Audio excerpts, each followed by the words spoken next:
ఇవాళ మనం బీన్స్ కొబ్బరి కూర ఎలా చేయాలో చూద్దామండి. దాని గురించి అని చెప్పేసి బీన్స్ని ఇలాగ చిన్న చిన్న ముక్కల కింద తరుక్కుని దాంట్లో కొంచెం సాల్ట్ వేసుకుని ఉడకబెట్టుకోవాలండి.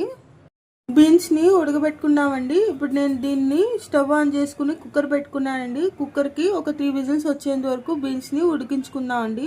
మీ బీన్స్ ఈ పాటికి ఉడికిపోయి ఉంటాయి. ఒక 3-4 విజిల్స్ వచ్చాక నేను ఆపేసానండి స్టవ్.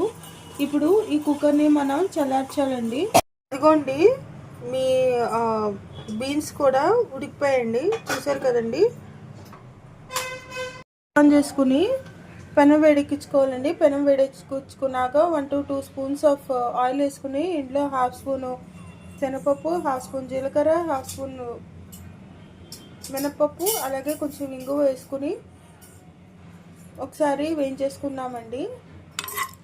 ఈ పోపు ఎర్రగా వచ్చేంత వరకు వేయించుకున్నామండి.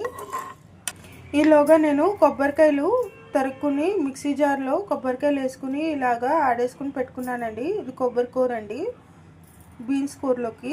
దీంట్లో కొంచెం పసుపు కూడా వేసుకుందామండి. ఇప్పుడు పోపు వేగిపోయిందండి. ఈ వేగిపోయిన పోపులో మనం ఏదైతే బీన్స్ ఉడికిపెట్టుకున్నామో ఆ బీన్స్ ఇందులో వేసేసుకుని ఒకసారి వేయించేసుకున్నామండి.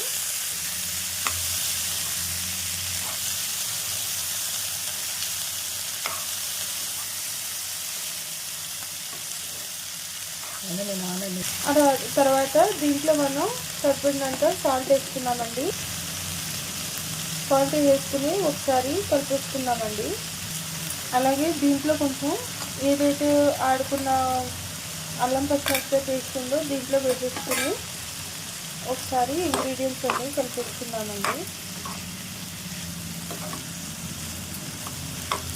ఇప్పుడు మనం దీంట్లో ఏదైతే కొబ్బరికాయ ఆడుకున్నామో ఆ కొబ్బరి కూర కూడా దీంట్లో కొంచెం వేసుకుని ఒకసారి కలిపేసుకుంటే మీ కొబ్బరి బీన్స్ కూర రెడీ అయిపోయిందండి.